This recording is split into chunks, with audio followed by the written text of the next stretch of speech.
Oi, essa aqui é a 12ª parte da leitura comentada de Os Miseráveis de Victor Hugo.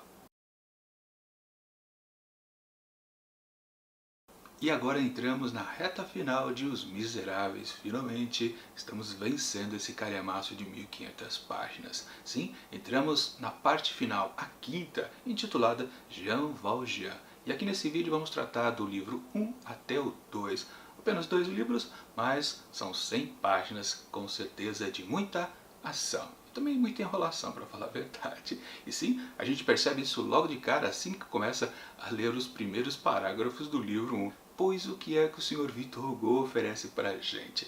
Ele vai sair da sua situação que ele está narrando, tá? Ali da Revolução de 1832, para ir para a Revolução de 1848. Pois é, ele começa a narrar algo que vai acontecer 16 anos depois. Claro, ele está fazendo um comparativo daquele tipo de coisa que as pessoas revoltosas contra os governos, seja lá qual que for, para falar a verdade, né? Os cidadãos parisienses, né, tinham o costume de armar barricadas nas ruas para impedir que as forças opositoras, governistas, os atacassem, que aliás é uma coisa muito curiosa e isso continuou sim ao longo de muito tempo, né? A gente pode ouvir ecos assim, não talvez de barricadas exatamente, mas das revoltas populares lá na França o tempo todo, seja muito tempo depois, como em 1968, né, quando o famoso maio de 68 lá em Paris, como também agora recentemente na revolta, né, dos camisetas amarelas. Sim, o povo parisiense é um pouco esquentado, né, meio revoltado, né? Mas não importa. O que vale aqui é que realmente o autor ele fez uma comparação entre as revoluções lá de 1848 com a de 1832, que é o foco aqui da história que a gente está acompanhando. E ele fez muito, sim, essas comparações a respeito das barricadas. E claro, na verdade ele arranjou um jeito de falar sobre o passado, a história oficial da França e também fazer uma conexão com a história que ele está contando. Por isso que ele comenta as barricadas lá de 1848 e compara com as que ele está dizendo ali de 1832, que podem não ser exatamente reais. Na verdade não importa pra gente. Sim, mas o que vale é que ele deu uma bela de uma enrolada na história. No fundo, não importa muito, né? E no final das contas, quando retorna, aí sim, os personagens, as ações dos personagens que a gente quer acompanhar, temos aí uma situação um pouco inusitada. Assim que voltamos ao grupo ali de revoltosos, aqueles jovens, né, acompanhados de vários outros cidadãos parisienses, nós percebemos lá que o Enjolras, um dos líderes ali da questão, está com uma ideia nova na cabeça. Ele quer literalmente fazer com que as pessoas, ali os homens que estão ali em armas, que são casados, ou que têm famílias, ou que têm algum ente querido para proteger, para sustentar, abandone ali aquela luta. É uma coisa meio maluca. Eles estão ali em torno de 37 homens, mais ou menos. E por cargas d'água, né, quando o primeiro ataque lá do governo se efetivou, 4 mortos restaram ali justamente de guardas municipais ou guardas nacionais.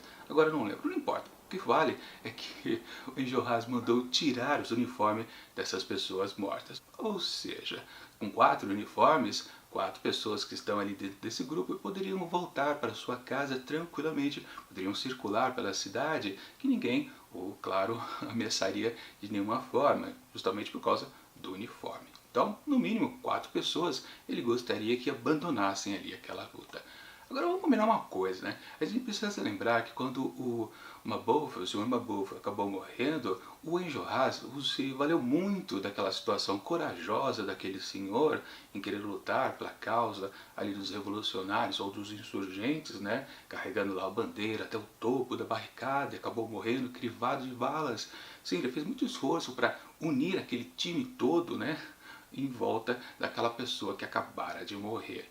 E como é que agora, horas depois, ele quer que alguém, um certo X de pessoas, abandone a causa? Porque vamos combinar, né? Quando ele faz uma proposta dessa para todo o grupo de revoltosos e fala, quem tem família aqui ou que tem um ente querido, tem o dever até, não é uma opção não, tem o dever de abandonar aqui a luta e ir para casa são e salvo. Mas a partir desse princípio que ele coloca ali para todo mundo, quantas pessoas na verdade ele poderia ficar sem? Ele poderia ficar sem 15 pessoas, 20 pessoas, sim, muito mais do que ficariam ali, ou seja, os jovens solteiros, porque para fugir dessa situação que ele mesmo colocou para o seu grupo, bastava você ser, bastava não, né? O único jeito mesmo seria ser uma pessoa que não tem laço afetivo com ninguém, ou seja, ser uma pessoa solteira. Um homem solteiro, no caso, né, já que as mulheres não estavam em lutas. Né? Ou seja, ele proporia que todo o seu grupo se esfacelasse, o que é um certo absurdo. Aí a gente fica pensando, mas por que ele fez isso? Esse jovem revolucionário, líder nato, né?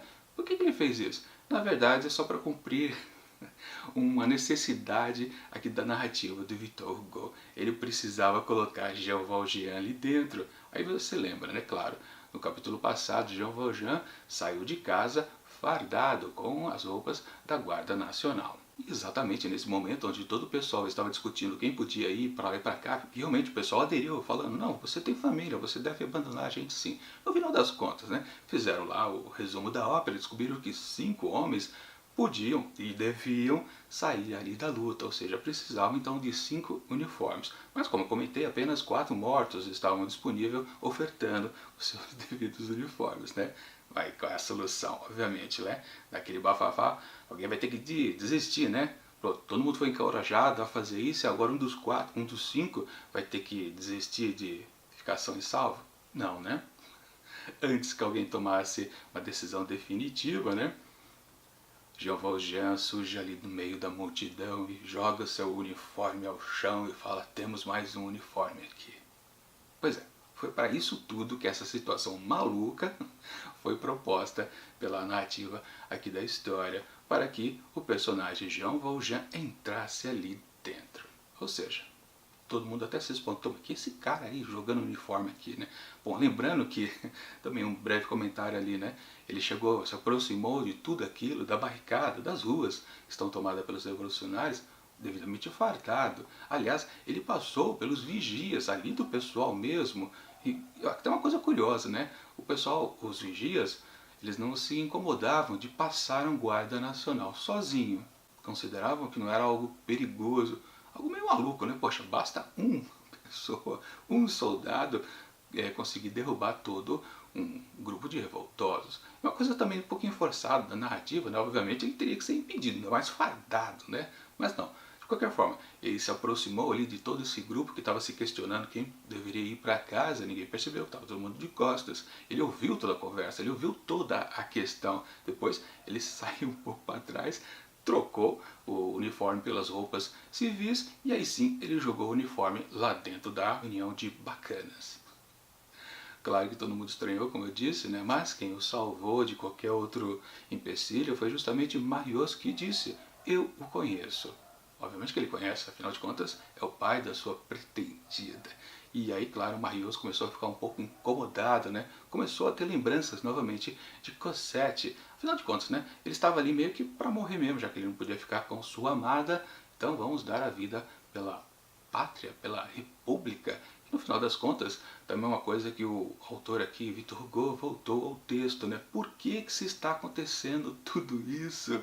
Sim, é por causa dos valores da república, para que a população não fique ao jugo dos monarcas. Talvez a solução dos miseráveis possa ser ter o poder de voto, aquela coisa toda, o sufrágio universal. Sim, as questões revolucionárias, ideias vãs, para falar a verdade, né? Mas de qualquer forma, assim, que é uma coisa que a gente pode notar durante muito tempo aqui no texto do Victor Hugo a respeito dessa tal revolução, que muitas vezes a gente não sabe, ou das outras também, né? A gente não sabe direito por que esse livro é assim sobre os miseráveis e se bota a culpa que toda a população está na miséria por causa, sei lá, do capital, do governo. E no fundo, embora o autor bata forte na tecla dos motivos, que são os governos, que são os capitais, sei lá, mas no final das contas isso realmente não importa, o que vale, o que a gente quer mesmo é a história dos personagens que nós estamos acompanhando. Então temos essa situação. Finalmente, Jean Valjean entrou ali para, talvez na aposta que eu fiz na semana passada, salvar Marius. E aí, claro, ele também encontra, sim, Javert, que está lá todo amarrado a um poste, né? E quando um bate o olho no outro, né, apenas o inspetor comenta, é isso mesmo. Uma declaração meio lacônica, não quer dizer nada, só para constar. Aliás, se a gente já fazer um pequeno comentário a respeito de tudo que a gente lê aqui nesse livro 1 e 2 a respeito do Inspetor Javert, a gente pode pensar, para que ele está ali, né? Para que Jean Valjean também estava lá? Para que Marius, muito menos, esteve presente ali? Ou seja, é uma certa salada de novo. Como eu comentei na semana passada também, essa situação da revolta aqui serve para amarrar muitas pontas que estavam soltas na história para fechar o arco de muitos personagens. Mas no caso desses três aqui, digamos que ele só mexeu e vai ficar na mesma coisa como a gente vai ver ao final aqui do vídeo. Mas o que importa é que os três ali sabem da existência do outro ali presente, não há conversa entre eles. Jean Valjean não conversa com o inspetor não conversa com Marius, Marius não conversa com Jean Valjean, não conversa com o inspetor, ou seja, está tudo parado, só colocou as peças uma diferente da outra e literalmente Victor Hugo não fez nada com elas. Sim, na verdade ele continuou a brincar com as outras peças ali à disposição. Principalmente Enjolras. Esse jovem foi colocado um pouco mais em destaque. Sempre lembrando, né? Quando entrou toda aquela turma de amigos do ABC, né? Os amigos de Marius, eu nunca prestei atenção naqueles 10 jovens. E Victor Hugo, assim, deu espaço de história para todos eles. Eu li e esqueci ao mesmo tempo. Não sei se para Enjolras havia alguma grande questão anterior colocada no texto, não me lembro, não faz questão também, mas de qualquer forma, assim, aqui ele valorizou bastante esse jovem que aqui virou líder. E, portanto, ele continuou a comandar todos os revoltosos ali de maneira bem fixa, bem exata, determinando a cada um o que devia fazer. Com exceção daquele pequeno Gravroche que voltou aqui à cena. E aliás, quando ele voltou, o pessoal comemorou bastante, né? O pessoal inclusive saiu das posições de batalha, uma coisa meio maluca. Por que o pessoal gostava tanto do menino assim? Não sei, para falar a verdade. Depois, claro, aconteceu alguma coisa mais valorosa, mas antes disso, não sei dizer exatamente. Aliás, falando no Gravroche, eu preciso fazer uma correção do que eu comentei também em vídeo anterior. Eu li mal um certo trecho do livro e que me fez fazer o comentário errado, que foi justamente aquele. Quando eu disse, e falei mal na verdade, né, do Victor Hugo, ele tá fazendo um certo spoiler pra gente. Quando eu disse, né, que, poxa, se nessa situação de batalha, provavelmente algumas pessoas irão morrer, os personagens. E claro, se a gente já sabe que um deles não vai morrer, isso ficaria um pouco sem graça, né? E eu disse isso porque lá quando o Gravroche se lembrou dos seus irmãos, ele havia dito que, o narrador da história disse que 10 semanas depois eles se encontrariam. Na verdade, eu li completamente errado, porque a gente já sabe um certo desfecho aqui, né? E preciso dizer então que o que estava dito lá corretamente era o seguinte: Gavroche não tornou a vê-los 10 ou 12 semanas se passaram depois daquela noite. Na verdade, isso não é uma frase só, são duas. Eu li como uma só, por isso que eu me confundi. Ou seja, quando o Gavroche encontrou sem querer os seus irmãos, isso aconteceu 10 ou 12 semanas antes desse dia ali da barricada. E eu tinha achado que era tudo uma coisa atrás da outra. Até comentei que podia ser a noite anterior, né? Não, não foi também, foi 10 ou 12 semanas antes. Ou seja, no texto ali está certo. Ele não voltou a vê-los. Ponto. Eu emendei as duas frases, por isso que eu fiz a confusão. Ou seja, sim, Victor Hugo, ele não escreveu errado, foi o panaca aqui que leu erradamente. Enfim, mas então caindo para Gravroche. Aí sim, dessa vez, para o pessoal se exaltar, gostar da presença do garoto, ele fez alguma coisa heróica ou estúpida, como a gente pode sempre deixar junto o eurismo e a estupidez, né? Pois ele meteu na cabeça, né, de ir atrás dos corpos caídos do pessoal lá do governo e ir atrás da pólvora que haviam no bolso do guarda nacional ou municipal, vai saber quais que eram. De qualquer forma, ele foi lá um a um, moço que ele achava na rua, pegava munição e, claro, ficava levando tiro lá à distância de algum soldado, um ou vários, né, que tentavam, acho que um tentava, não conseguia matá-lo, outro tentava, não conseguia matá-lo, mais um, terceiro, quarto, até que, claro, finalmente um deles acertou o garoto. Com aquele detalhe meio também esquisito, né, toda vez que ele não tomava um tiro, né, o tiro passava raspando e só ouvia o ruído, né, ele se danava a ficar cantando uma canção lá, e uma coisa meio sem pé nem cabeça, para falar a verdade. verdade. Claro, no fim, ele acabou morrendo, tomando um tiro fatal. Foi aí que eu fiquei pensando, não, pera aí, eu li errado ou realmente Victor Hugo escreveu errado? Foi aí que eu voltei para descobrir que não, o errado era eu. E outra coisa que acabou ficando forçada também foi Mariot sair lá de trás da barricada, né? É aquela coisa que também ficava meio esquisito, né? Tem hora que parece que eles conseguem passar fácil pela barricada, tem hora que não, né? O pessoal que está dentro dela, né? Mas de qualquer forma ele foi lá atrás do corpo do pequeno, né? Trouxe lá para o lado de dentro da barricada e acabou deixando, claro, ao lado do senhor Mabeuf, que também jazia morto lá em cima da mesa. Aliás, ambos do lado do Javert, que continuava amarrado lá de pé. Falando nele, né? Também já vamos adiantar a história. Num certo momento já de tensão, quando as forças governamentais já iriam invadir de qualquer jeito ali a barricada, sim, estava na hora então de matar o inspetor, o espião, né? Assim como fora prometido por Enjolras. E aí que Jean Valjean se oferece para dar o tiro fatal no cidadão. Como ninguém se opõe, Enjolras concorda, pode levar, pode matar ele. E daí aconteceu aquela coisa que a gente podia até supor no momento que já Jean Valjean se propôs a fazer isso, né? Obviamente ele pegou o inspetor, foi lá para o outro lado da rua onde havia outra barricada, cruzaram, passaram por cima dela e finalmente o que ele fez? Libertou o inspetor. E depois deu um tiro para cima só para fingir que havia matado ele. Marius, meio que à distância, ele percebeu toda essa movimentação. E de novo, a relação desses três personagens, né? Por que Victor Hugo colocou o inspetor Javert ali dentro de toda essa cena só para a gente ficar tenso com aquela coisa, ideia fixa na cabeça de Enjolras de matá-lo por ser um espião? Só para isso? Para ter um confronto entre Marius ou Jean Valjean? Acabou não tendo. No final das contas, foi um personagem colocado ali só para encher linguiça, não serviu para nada. No máximo que a gente pode, claro, de deixar um gancho para as páginas futuras, é que sim, Jean Valjean disse o seu endereço para um inspetor, ou seja, naquelas meio de proteger Cosette, né? Porque caso ele morra ali naquele conflito, obviamente o inspetor vai até o endereço, de alguma forma talvez salve a mocinha de alguma coisa, quer dizer, uma suposição, também um tiro no escuro, um absurdo para falar a verdade. Claro, isso foi pensado quando Jean Valjean encontrou o inspetor por lá, porque obviamente ele nunca imaginou que ele pudesse estar ali presente, quanto mais preso, né? Até por isso o salvou. Aliás, voltando também à presença de Jean Valjean ali dentro. Uma coisa também muito esquisita, muito equivocada, podemos dizer. O que ele fez lá dentro? Praticamente ele não fez nada, né?